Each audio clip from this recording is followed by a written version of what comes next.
In today's episode, I want to share with you qualities you must have as a young lady before you want to marry. Yes.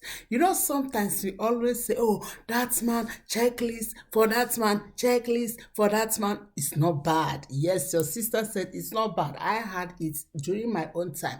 But as a young lady, I want us to checklist our own. Yes, it's very, very important because if we don't checklist our own, we will make mistake, we'll be disappointed, we'll be boring, we'll be discouraged in that marriage.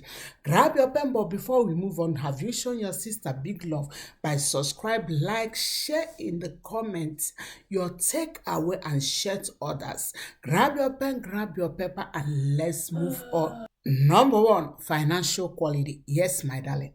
Before you go into that marriage, ask yourself this one question: what are or what is my source of income?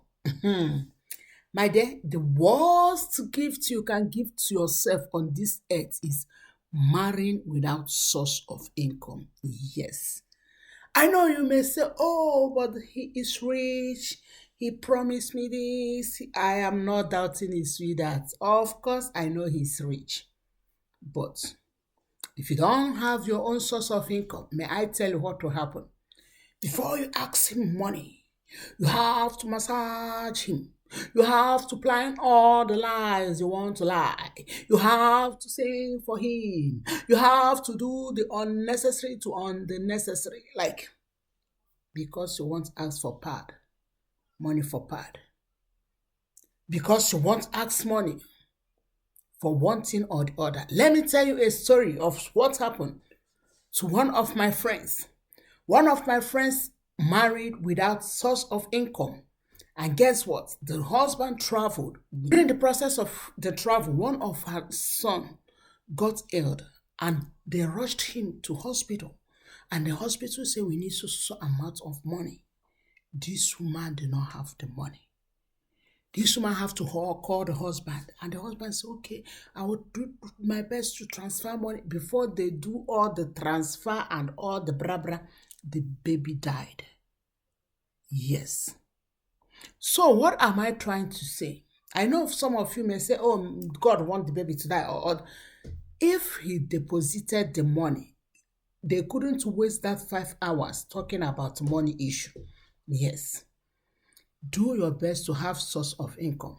I'm not saying you should be billionaire, zillionaire, willionaire. What I am telling you is, even if it is $1, nothing so sweet like you come to someone and say, I want to start business. And the business is $10, but I have $1. Hey, the person will say, my dear, you tried. Let me support you with the remaining $9. But nothing so strange as a young lady, you say, oh, I want to start business. And they might ask you, how much do you have? I don't have. Your mother call you and say, oh, please help us. Your father is having issues. Your parents call you and say, oh, we need this money. You say, my husband is not at home. Let me call him. Please do have your financial qualities, no matter how much, is better. If you are a woman that always buy everything with your emotion, red shoe you buy, black shoe you buy. I was talking with one of my ladies, so she said, oh mommy, do you know I am an emotional eater? Once my emotion goes up, go down, I will eat. And the same way I am an emotional spender. Once I don't feel good, I go to shopping mall. Once I feel over good, I was laughing. Do you know why I'm laughing? Once you don't feel good, you go to shopping mall. Once you feel over good, you go to shopping mall. It's an issue. Yes, it's an issue. Because if your emotion always control how you spend, you can't delay gratification. You can't wait to ask yourself, did I really need this thing? If your emotion is like when you feel good, you go to shopping mall. When you don't feel good, you go to shopping mall. When you feel good, you buy red shoe. When you don't feel good, you buy blue shoe. My dear, no man wants to marry a woman who wastes money. Yes. Even if that man is rich, you will not like to marry an extravagant woman. So do your best to make sure that the financial quality is there. You are not extravagant woman. You are not woman who spend, and after spending, like you feel like, oh, I don't need this, I don't need this, I don't need it. You pack it somewhere. It's not very good. Number two, your physical qualities. How are you prepared physically? Yes, my dear. Just as I used to tell you, ladies, if you're a lady who is disorganized, may I tell you that when you marry, it will amplify, yes. Because the truth is this, with children, husband, all these things, it will be issue. If you can't clean your house now, if you can't take care of yourself now, if you can't do the necessaries like to put your environment in order, may I tell you, when you have another people or someone that you are taking care of, it will be an issue because you will feel disappointed with yourself. You are a lady that you put your underwears in the bucket for 5 days, 3 days, you put everything in your pad, you don't arrange it, your bra is hanging there, your toothbrush needs change, like all these things. My darling, if you can't change your toothbrush, now you are single. How do you think you can change your children's toothbrush? How do you think you can change your husband's toothbrush? So make sure that this physical quality is there, that you are someone who is clean, who is neat, who learn how to organize things, who know how to like manage his corner, who knows how. The truth is that sometimes we always pray, oh God, give me a mansion, give me a mansion. But God look at you and say, if you cannot clean your one room, why am I wasting time giving you a mansion? So do your best to make sure that your physical quality is there. Another quality you must put in check is your emotion. Yes. How do you talk? How do you make decision as a young lady? How do you relate to people? Like your emotion. Do you check your emotion?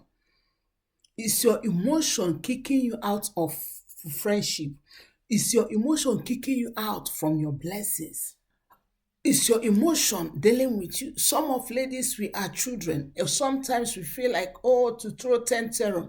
My dear, if you marry a man and you always throw tantrum, may I tell you that he will be disappointed because every day will be Children's Day in that house. Yes, you'll be throwing tantrum up and down. Please checklist your emotion. Of course, sometimes someone may not be happy or something, but don't always say, oh, emotional swing, swing, swing, swing. Sometimes it's better you don't swing it. Do your best to check your emotion.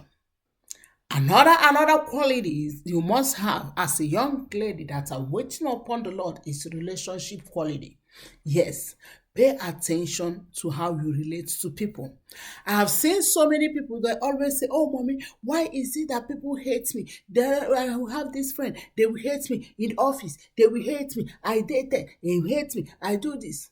The question is, do you relate with people with pains in your heart, with your weaknesses, with your wound, with the bleeding?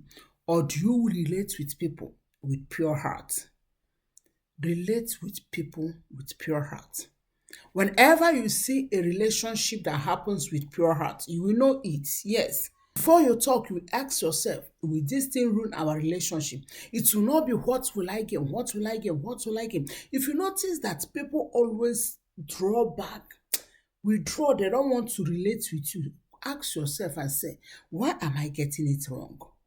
So if you are someone that your relationship quality is not at normal level, please do your best to use thermometer to check it. Please do your best to check your relationship quality.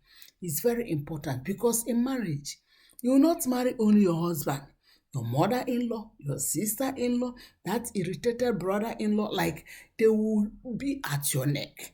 If you don't know how to handle people, may I tell you that you boil hot water on them. Please pay attention to your relationship quality. The last but not the least is your spiritual quality. As a lady, I keep on saying this.